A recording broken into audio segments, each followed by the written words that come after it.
Good morning बच्चों। आज आपकी एक्टिविटी नंबर है 38। दिनांक है 30/9/2020 और आपका विषय हिंदी और ब्रैकेट में आप देख रहे हो कन्यादान, जो हमारी एक कविता है और जिसके कवि हैं ऋतुराज। देखिए, ऋतुराज इस कविता के कवि हैं। यहाँ लेफ्ट हैंड साइड में आपको ये हमारी कविता की पंक्तियाँ दी गई हैं, एक पद्यांश दिया गया है। राइट हैंड साइड आप शब्दार्थ देख रहे हो, जो कविता में जो येलो या पीले रंग के आपको हाइलाइटर शब्द दिखा रखे हैं, वहाँ यहाँ पर इनका अर्थ दिया गया है। प्रमाणिक, प्रमाणों से सिद्ध, सयानी, समझदार, आभास, एहसास, बाँचना, पढ़ना। लयबद्ध, सुर ताल। पहले हम कविता पर आते हैं। कन्यादान नाम तो आप सब परिचित ही हैं। कन्यादान क्या होता है? शादी के समय जब लड़की को विदा किया जाता है, विदा कर दिया जाता है, अर्थात उसे दान रूप में लड़के वालों को दे दिया जाता है, तो उस रस्म को, उस रीति को कन्यादान का नाम दिया गया है हमारे धर्म में। देखिए, प्रथम भाग दिया है, आज इस कविता का पहला ही भाग है। और ऋतुराज जी क्या कहते हैं? कितना प्रमाणिक था उसका दुख, लड़की को दान में देते वक्त, जैसे वह उसकी अंतिम पूंजी हो। लड़की अभी सयानी नहीं थी, अभी इतनी भोली सरल थी कि उसे सुख का आभास तो होता था, लेकिन दुख बाँचना नहीं आता था। पाठिका थी वह धुंधले प्रकाश की, कुछ तुकों और कुछ लयबद्ध पंक्तियों की। अब ये पीले रंग के हाइलाइटर देख रहे हैं, यहाँ इनके शब्दार्थ देख रहे हैं। आइए इसका भावार्थ भी देख लेते हैं कि ऋतुराज जी क्या कहते हैं। जैसे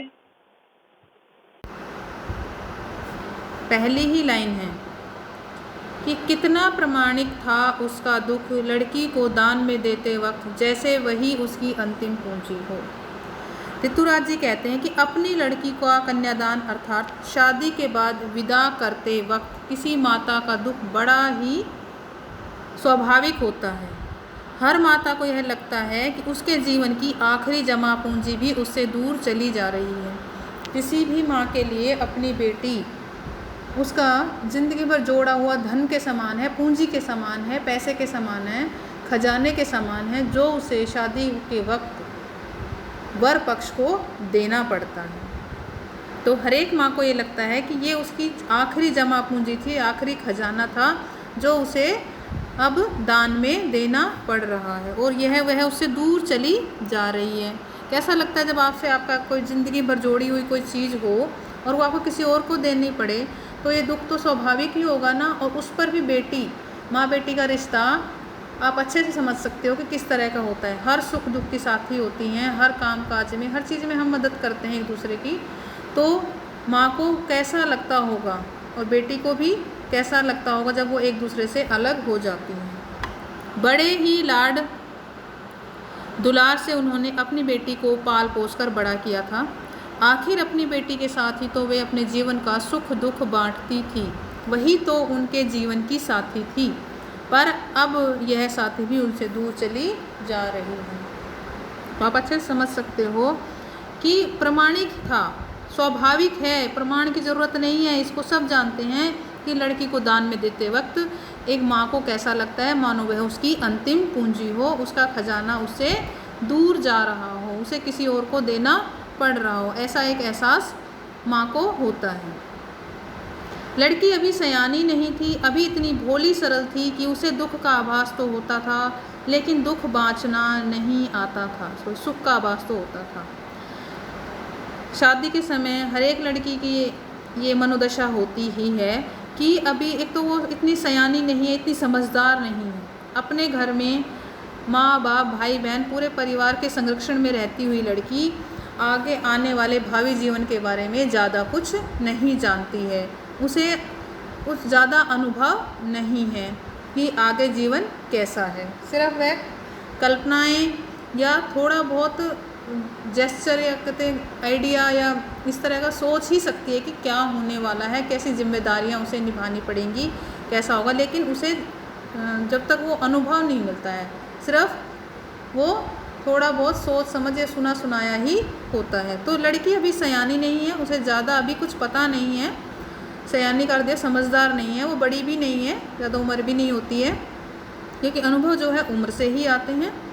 इतनी भोली सरल थी, वह भोली है क्योंकि अभी वो परिवार के संरक्षण में रही है, माँ बाप भाई बहन सबके संरक्षण में रही है, उसे बाहर की दुनिया का कोई अनुभव नहीं है। उसे दुख का आभास, उसे सुख का आभास तो होता था, यानी उसने अपने घर में रहते हुए सुख ही सुख भोगे हैं। परिवार के साथ रहती है तो बाहर की ज़िंदगी का या घर से बाहर क्या है, कैसी दुनिया है, उसका उसे कुछ पता नहीं है।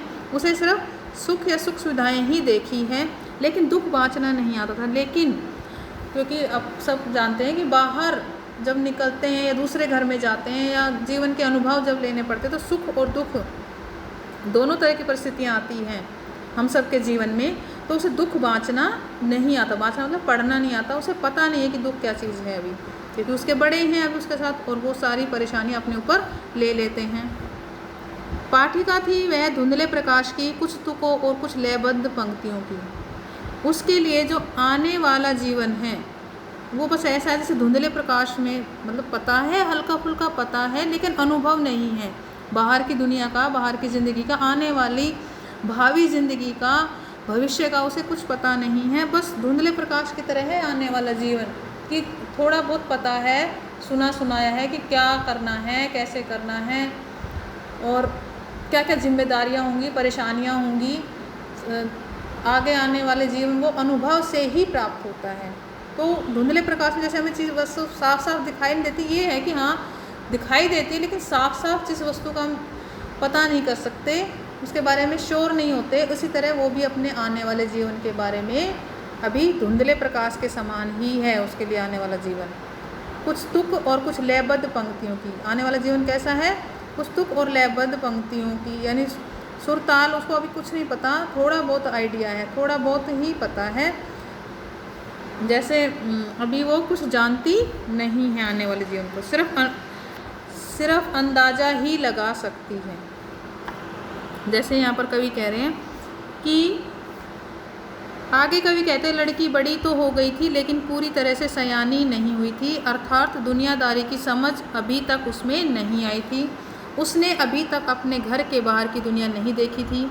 उसे जीवन की जटिलता का सामना नहीं करना पड़ा, जटिलता मतलब परेशानियों का सामना उसे नहीं करना पड़ा था। उसका जीवन अभी तक बड़ी सरलता से बीत रहा था। जाहिर सी बात है, परिवार के संरक्षण में रहती है, परिवार के साथ रहती है, तो उसे अभी जीवन के जो है मुश्किलों का सामना नहीं करना पड़ा था। यही कारण है कि उसे खुशियाँ मनाना तो आता था, लेकिन परेशानियों का सामना कैसे किया जाए ये अभी तक नहीं पता था। अपने घर के बाहर की दुनिया उसके लिए एक धुंधली तस्वीर के तरह थी, जिसे वह कभी ठीक से देख ही नहीं पाई, क्योंकि अनुभव के बिना वो उसे सिर्फ देखा सुना ही है, जिया नहीं है।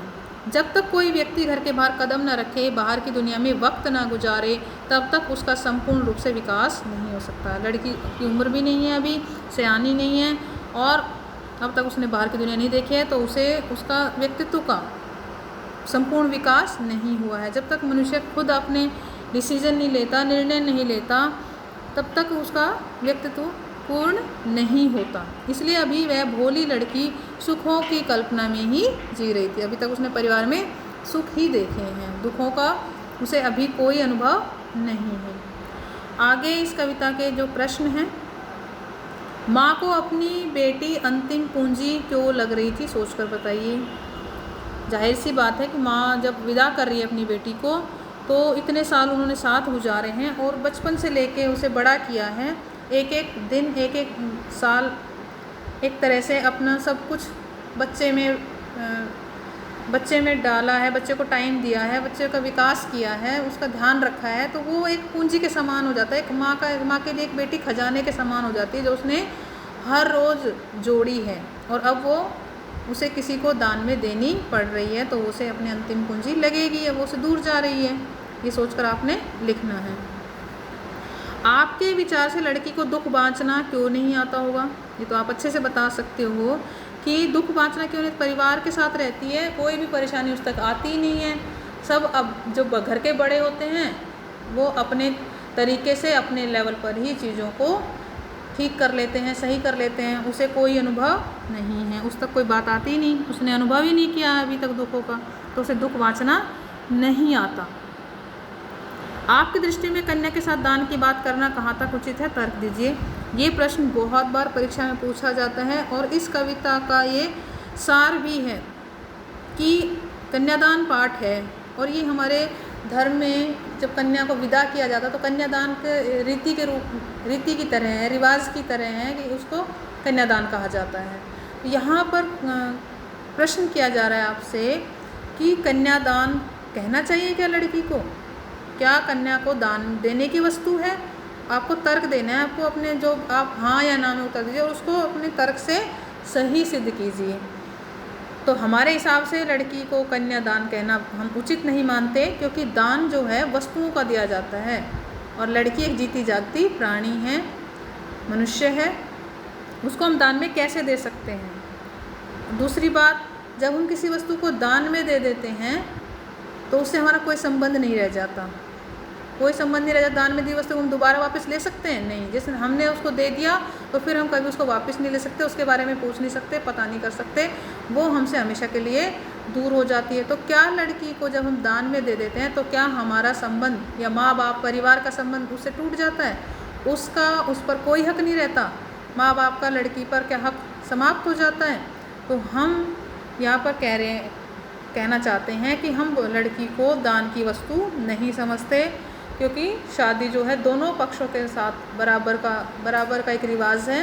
वर पक्ष और वधू पक्ष दोनों ही बराबर पक्ष होते हैं और वर और वधू दोनों को समान माना जाना चाहिए। तो लड़की को दान हम नहीं मानते। भाव स्पष्ट कीजिए। पाठिका थी वह धुंधले प्रकाश की, कुछ तुकों और कुछ लयबद्ध पंक्तियों की। ये इस कविता की है, आपके पास इस पद्यांश की लाइनें हैं। तो इन पंक्तियों को पढ़कर हमारे सामने लड़की की जो छवि उभरती है वह इस प्रकार है। वह क्योंकि वह जीवन के भावी स्वरूप से बिल्कुल अनजान थी, उसके भविष्य में क्या होने वाला है, क्या क्या जिम्मेदारियाँ उसे फेस करनी है, वो उसे अभी नहीं पता है, बिल्कुल अनजान है। उसने अभी तक माँ के घर में कुछ सुख ही भोगे, दुखों से वह अपरिचित, वह दुख नहीं जानती, सारे सुख ही सुख मिले हैं परिवार में उसे। वह भोली भाली है, अभी उसके वास्तविक जीवन का आरंभ ही था और उसे व्यावहारिक ज्ञान बिल्कुल नहीं है। इन दोनों लाइनों को एक शब्द में भी हम समझ सकते हैं कि लड़की को व्यावहारिक ज्ञान नहीं है। पाठिका धुंधले प्रकाश, उसके लिए अगर आने वाला जीवन धुंधले प्रकाश की तरह है, उसे सिर्फ सुना सुनाया ही ज्ञान है, उसने खुद अनुभव कुछ भी नहीं किया है, उसे आगे साफ साफ दिखाई नहीं दे रहा है। और वो तभी साफ साफ कब दिखाई देगा, जब वह उस चीज़ को खुद अनुभव कर लेगी, जिम्मेदारियां संभाल लेगी, बाहर की दुनिया का सामना करेगी, सुख दुख सब में किस तरह से खुद का सामने में बना पाएगी, परिवार में रह पाएगी। 5 क्वेश्चन नंबर है गतिविधि। विवाह के समय कोई माँ अपनी बेटी को क्या क्या सीख देती है, कल्पना कर व बड़ों से चर्चा कर लिखिए। इसमें आप कल्पना भी कर सकते हैं कि विवाह के समय कोई माँ अपनी बेटी को क्या क्या सीख देती है, बाकी आप बड़ों से चर्चा करके अपने घर परिवार में लिख सकते हैं। और आपको पता ही है, कल्पना कर सकते हैं कि आपको पता ही है कि कोई माँ अपनी बेटी को क्या सीख देती है, कि किस तरह से अगले घर में रहना, जिम्मेदारियाँ पूरी करना, कर्तव्य निभाना। हाँ, तो सारे कर्तव्य भी बताती है, ड्यूटीज़ भी बताती है, लेकिन अब इस कविता में उसके अधिकार से भी माँ अपनी बेटी को परिचित कराती है कि रोटियां सेकना, काम करना, लेकिन आग का उपयोग खाना बनाने के लिए करना, खुद को जलाने के लिए नहीं करना। यानी पुरुष वर्ग के शोषण से खुद को बचाना भी है। अगर कुछ गलत होता है, कर्तव्य पूरे करने के बाद अगर कुछ गलत होता है तो अपने अधिकारों का उपयोग भी करना, विरोध भी करना, गलत बातों का विरोध करना भी उसे आना चाहिए। खुद को शोषण नहीं करने देना है उसे पुरुष वर्ग के द्वारा।